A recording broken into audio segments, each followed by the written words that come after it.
this is one of those lenses that's a bit dangerous in the sense that once you put this on your camera and once you've been shooting with it and seeing like what you're able to capture, and then once you're used to seeing the results in your photos, you might fall into the trap of never taking it off your camera.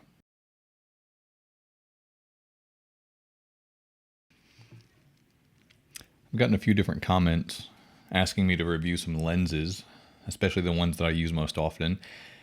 And obviously that's what I'm doing now, but I guess the thought didn't occur to me naturally because to me, there's not as much you can say about a lens as you can say about a camera. And what I mean is that we all know that it's all about glass.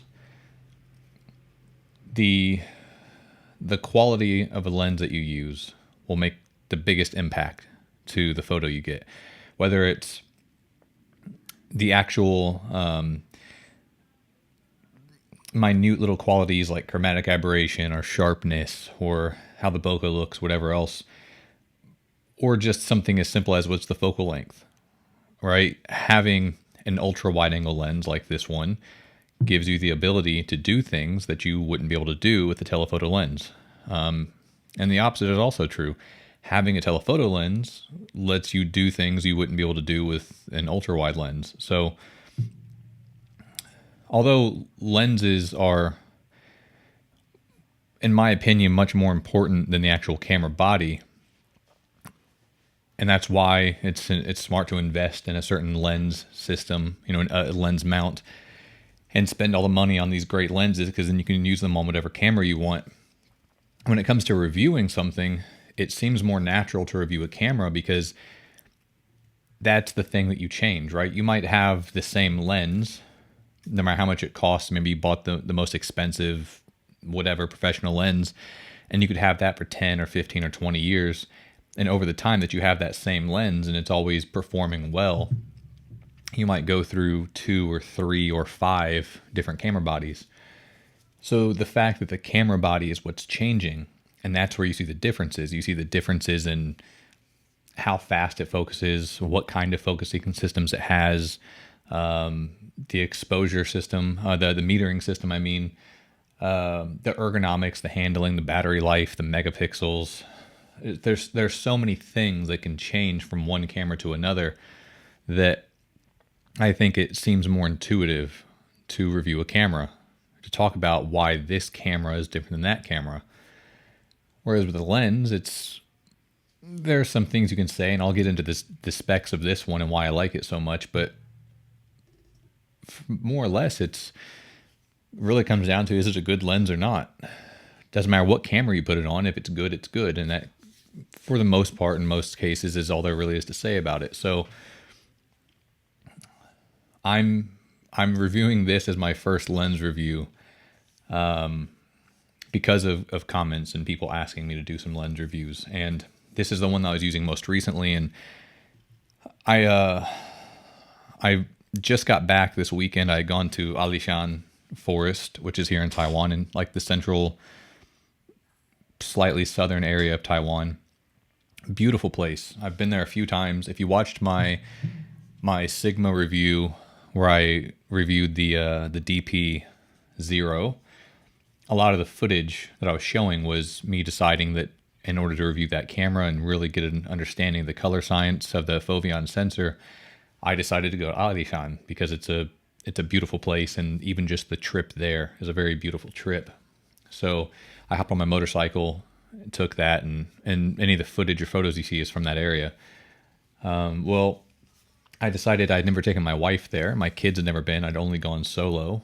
So this weekend I went to Alishan, took my wife and children. We had a great time. It was wonderful, but that's not what this video is about, so I won't gab about that too much.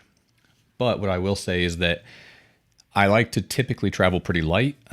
I don't mind heavy gear.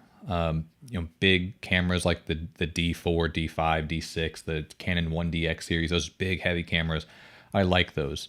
This is considered a big heavy lens, and I like it. So I don't mind heavy gear, but I typically, if I'm going somewhere for enjoyment, I'm not going to carry an enormous camera bag with 6 different lenses and 3 different bodies and a tripod and lighting and all this other stuff. I'll have one camera typically, and if I really want to have a lot of options, I might have a backup camera, maybe.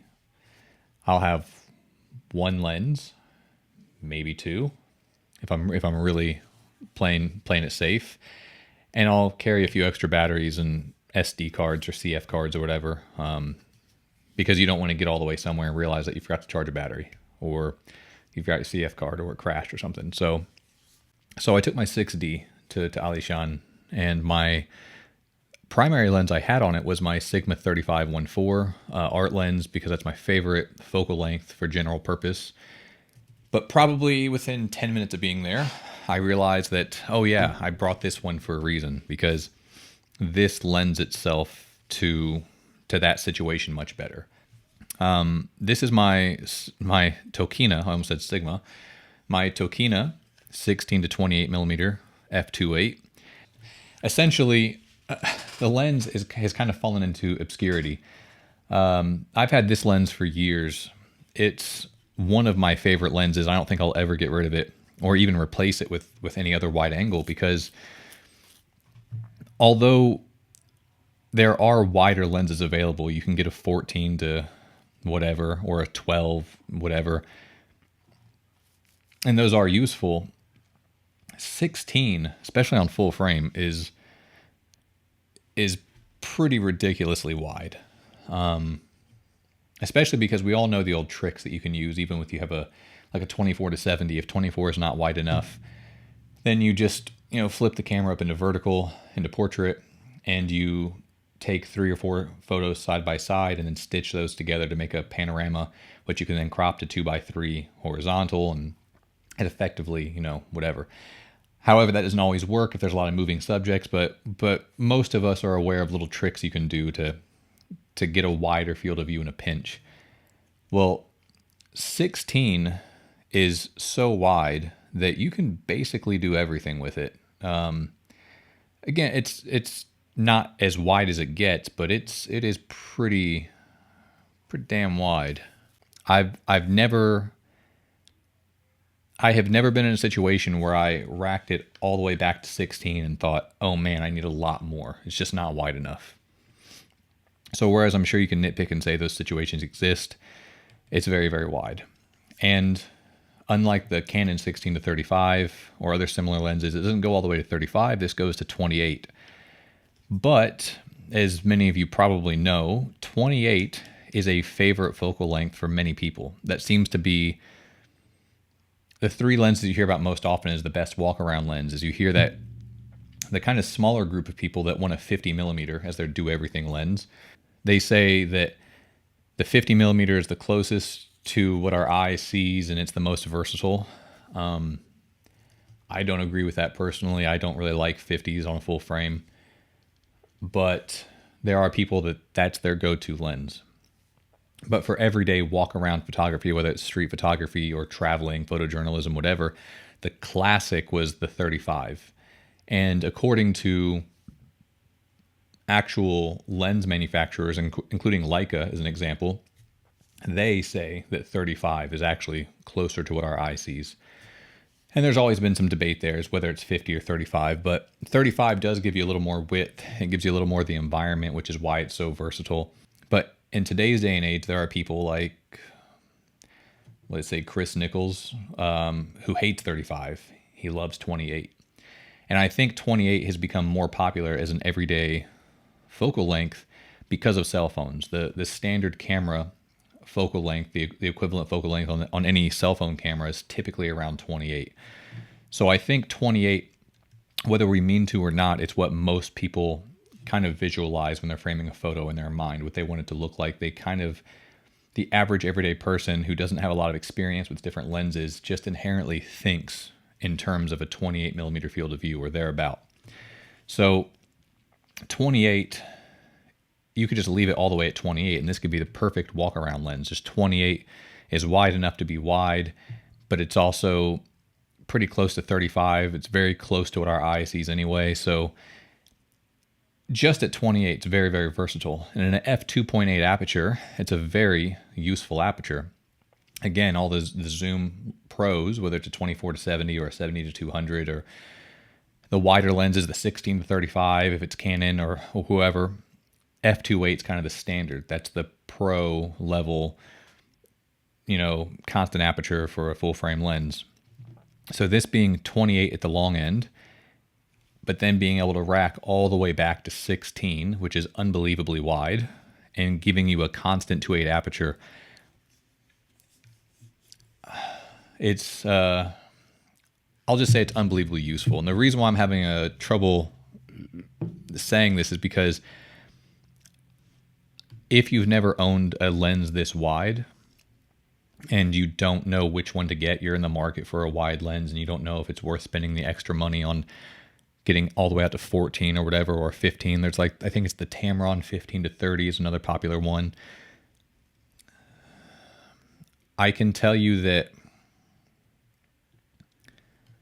this lens, this focal range, can basically do everything. It's unbelievably useful.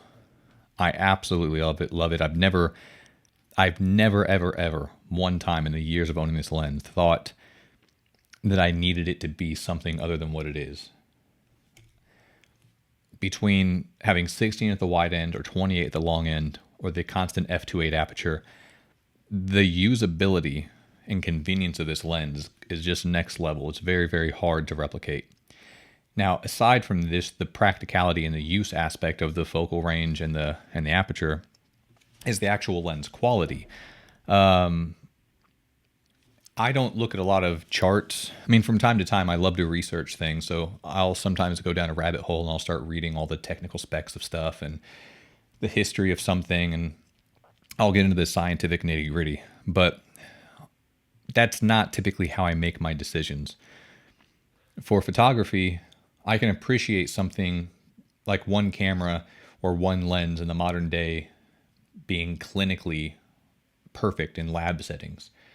But if the other camera, though it's on paper not as good, if it offers a better user experience or just a more pleasing image to the eye, then I don't care if it's technically as good or not. I like it better. So I'll choose the other one. So with this lens, I never really cared too much about what the tech specs were. I don't know if this performed good in lab settings. I assumed it didn't. I assumed that if I read the test charts that this lens would have been awful because it's an older lens and it's a Tokina. And third-party manufacturers like Tokina or Tamron or Sigma didn't really start coming into becoming really high-end, serious lens manufacturers that could rival Nikon and Canon and Sony until more recent history. So this being an older lens and it being a Tokina, I just assumed it probably did bad on test. I didn't care though, because using it firsthand, I bought this by total accident. I always saw these on the market. They were always pretty cheap. For what they are, they were unreasonably cheap. So I assumed, again, being an older lens, being Tokina, being that they're so dirt cheap on the secondhand market, these must be terrible lenses. There must be some fatal flaw with these lenses.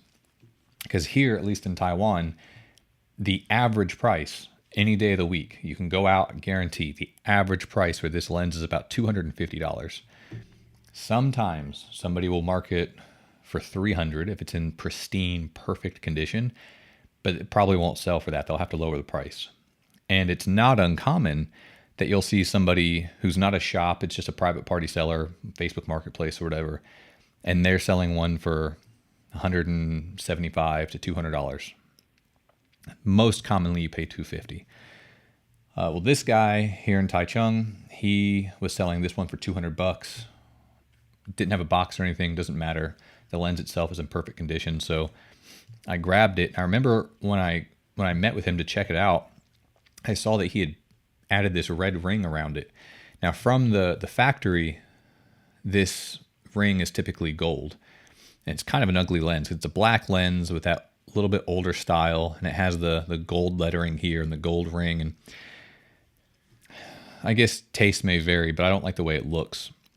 And seeing this red ring as if it was a Canon Pro lens actually threw me off and I didn't like it. I thought, man, what is he trying to do putting the red ring on there?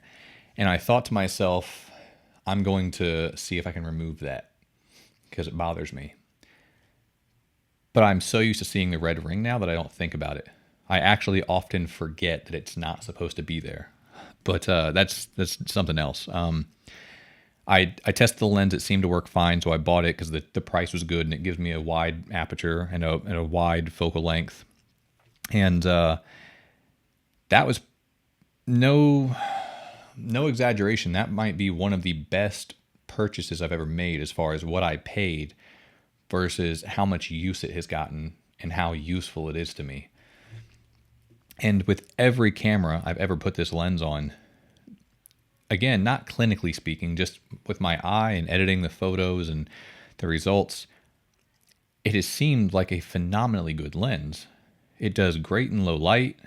It focuses fast. It focuses accurate. I've never missed focus with this lens. That's really that simple. I've never missed focus while using this lens. I've never had a situation where the lens did not focus fast enough or it did not focus accurately. The focus system is great. Again, this is a slightly older model, and they say that the updated version, which optically, the newer version they call the Opera, optically is apparently identical, but they updated the focusing motor so they're a little faster and they're more silent. Optically, apparently it's the same lens. But even though this is older and noisier and slower, I've never found it to be noisy or slow. It seems quiet. I've never noticed it. I'm sure if I put a microphone to it while it was focusing, you'd hear something, but I've never noticed the sound of it focusing. It's fast, it's accurate, and the image quality has always been stunning. What I've noticed just from looking at the photos, again, even more recently, which is the reason why I decided to sit down today and do this review, is because I just went to Alishan. I took close to 300 photos, which I never take that many photos. Typically, I take a handful at most. I'm really selective about what I take. But for that trip, because it was my first time going to Alishan with a family, I was overshooting kind of on purpose. Wanting to make sure I got a good shot because I don't chimp afterwards. I want to keep my eye on what's happening. But I was also, for the first time, trying to do like HDR stacking or exposure bracketing. And I would exposure bracket like 5 different shots for one scene. And I did a lot of putting the camera vertical and doing panoramas, but sometimes really big panoramas if it was a huge open space, to where the result was like a 63 megapixel photo. But because there were so many photos being taken for the sake of panoramas, or so many photos being taken for the sake of an HDR photo, the result was that the actual final images, who knows, maybe a few dozen, but it required that I actually took over 300 photos. And as I'm going through all these photos, and if you watch my channel, you know I hate photo editing. I hate sitting in front of the computer, but it's something you have to do from time to time. But as I'm sitting in front of my computer and I'm looking at this huge screen and I'm going through 300 plus photos that were almost all taken with this lens, it just occurred to me that they all seem perfect. The lens, again, this is not clinically speaking. This is just from what I see with my eye. I don't notice any distortion. As wide as it gets, even at 16, I don't see anything being distorted. It keeps a very clear, good image. I don't see a whole lot of light fall off, like vignetting. Everything is tack sharp. Colors and contrast is great. Everything about the way this lens renders is wonderful. And I do notice when a lens is lower end or lower quality or has problems. I will notice when editing. For example, the 24-105, the Canon 24-105 f4, L series lens. I like that lens a lot. I've used it a ton, and it's unbelievably versatile. It's a great do everything lens. But it's a good thing that you have in-camera profiles, and you can correct for distortion and vignetting and post-processing, because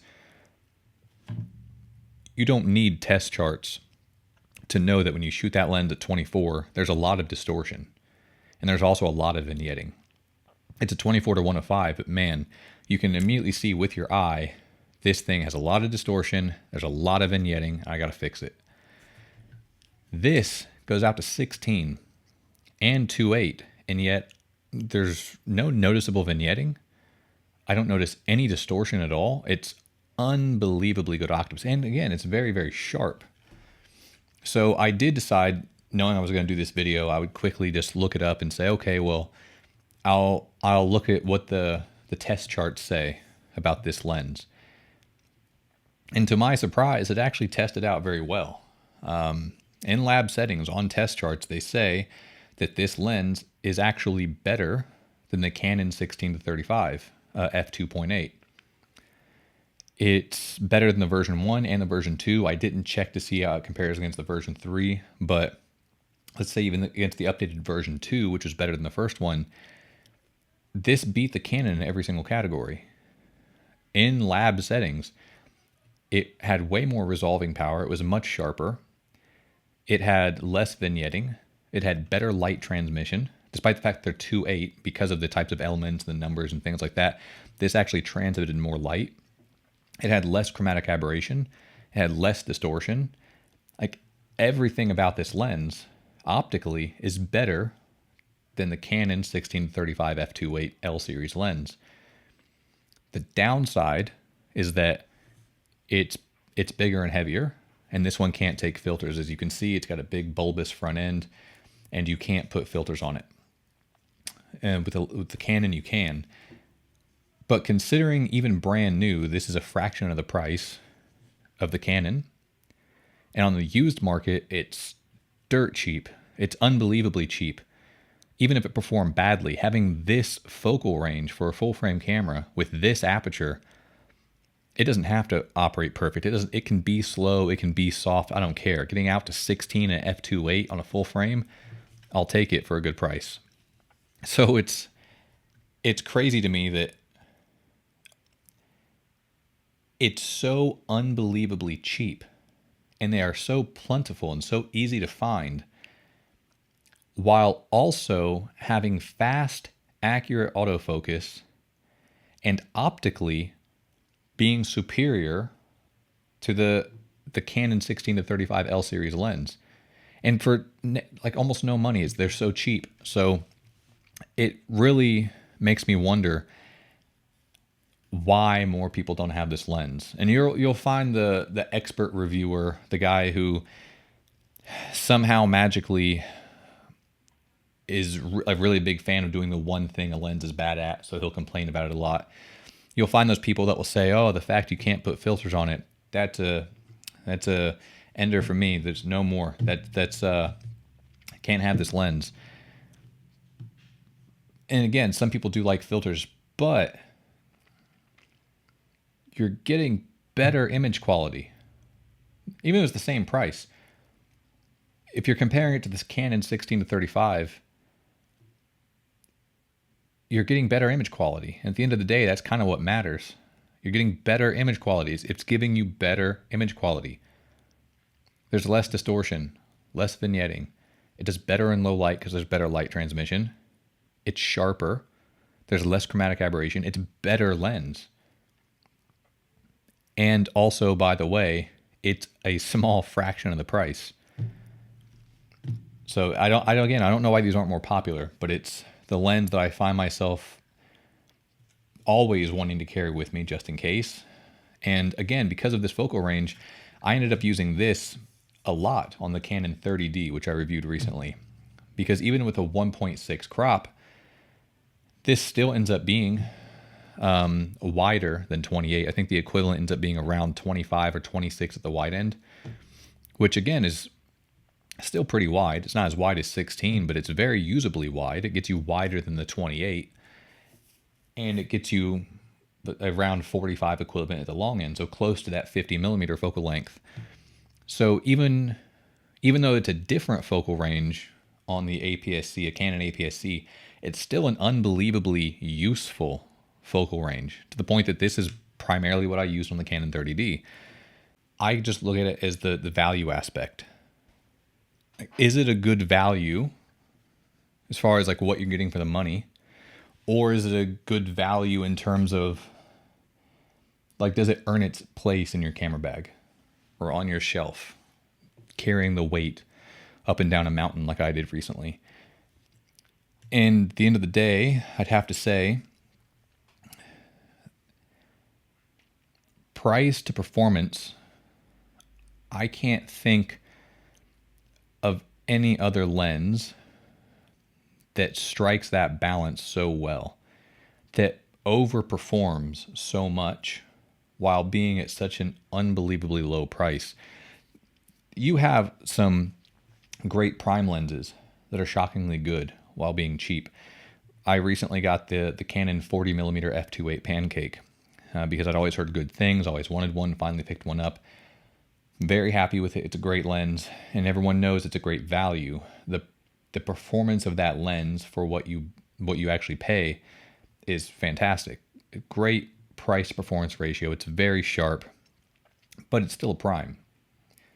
You have that one focal length, and that's it. And at 40, I love the 40mm focal length. It's unbelievably useful, but you're not going to get any wider. You're not going to get any longer. You're stuck with 40, and that's it. This going all the way out to 16 and then all the way into 28 while maintaining that f2.8 aperture and while delivering such unbelievably good image quality alone is just, it's already good. But when you then factor in how cheap it is, I can't understand why this has not become the go-to lens for everybody. I don't want to slip accidentally into hyperbole and say that it's the secret that nobody knows about. It's the new secret lens, hush hush, because I don't know. Maybe there's a whole underground following for this thing that I'm not aware of. I don't know if it's a secret lens, but I suspect it might be, because of all the YouTube videos I've seen, of all the reading I've done, of just knowing photographers or seeing random cameras in public, I never see this lens. Nobody ever talks about it. I never see it. Obviously, people have it. It exists out there somewhere, but it's not what you would call a popular lens. And the price on the secondhand market kind of confirms that it's not super popular. But man, if you are in the market for a wide angle lens, a wide angle zoom that will deliver impeccably good image quality without hurting your wallet, I really can't imagine you can do better than this. Because you could spend more money and get the Canon 16 to 35, but after spending noticeably more money for that lens, you're going to have worse image quality. I don't know how this compares to the Tamron 15 to 30, but I've heard fantastic things about the Tamron 15 to 30. So if I assume that the Tamron is better than this one, okay, it could be better. But this is so good that I can't imagine the Tamron, even if it is better, I can only imagine it would have to be negligibly better. Like it would be a small difference that you might not even notice, while also costing, again, quite a bit more. Because I'd been looking around for one of those Tamrons, and those are the cheapest price I've ever seen on the used market. The cheapest I've seen on the used market for the Tamron 15 to 30 is quite literally double the price of one of these. So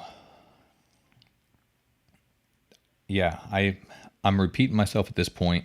This has become long-winded, as I'm prone to do, but I have to say,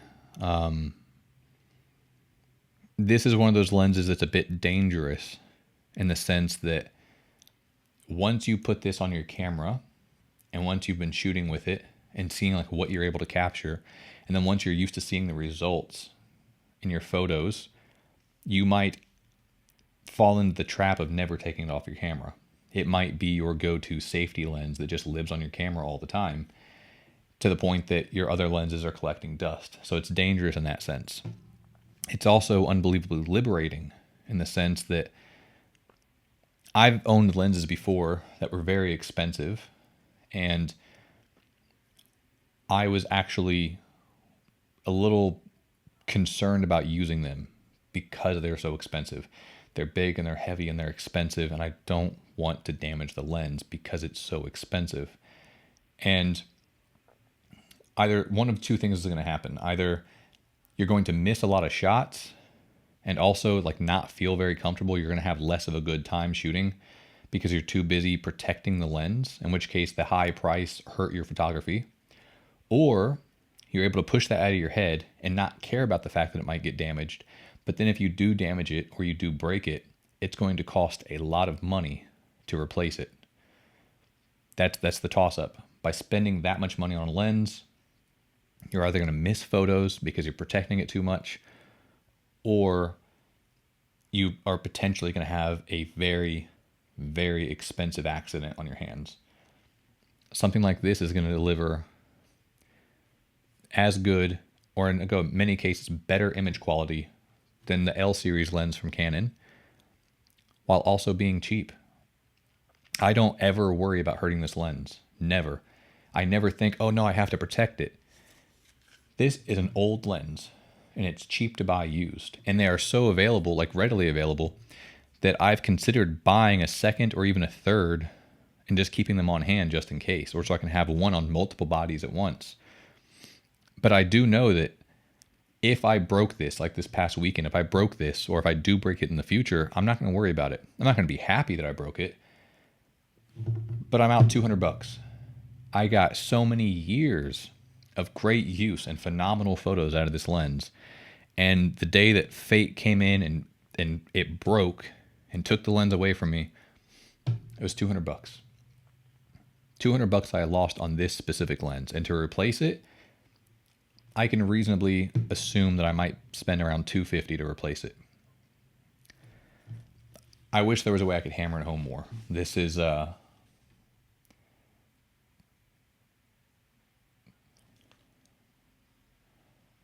just buy the lens. I mean, sorry, I don't have any sponsors. I don't have any affiliate links. I don't gain anything from you buying this lens, but I like to be honest with you and just kind of speak my mind and talk off the cuff and tell you how I'm feeling. And I wish I could think of a more poetic or convincing way to tell you just what a great lens this is, how good it is. And it's so cheap. God damn. I don't know why you don't own this lens already. Everybody should own this lens. This should be like a standard issue lens for every photographer. It's phenomenally good. This is one of my favorite lenses ever. It's the best purchase I ever made. It's the best money spent. Money that could not have been spent any better way. It's been with me for years. It's going to continue to be with me for many more years. It's a liberating lens because it lets me see things. Field of view, I can actually see things that I wouldn't be able to capture without a lens like this.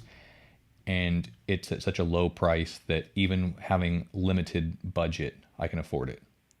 And I don't have to worry about breaking it, because if I do break it, I can replace it easily and cheaply. So, highly recommended. Also, just again, for what it's worth, although this one is the Tokina 16-28 f2.8 Pro FX, whatever. When I have this this lens on my camera and I put those files in Lightroom, it's reading the data from the lens and it's reading as the new Opera lens. It's showing Tokina 16-28, Opera 2.8, whatever. So everything I understand from everything I've read is that optically this is identical to their newer lens. And basically the new lens just got more modern, faster, quieter autofocus motors. So that might be a question, is which one's better, this one or the new one? Optically, I think they're the exact same. So hope that was helpful.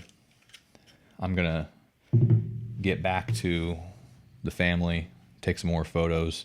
Thanks for watching, and until next time, I'll talk to you later.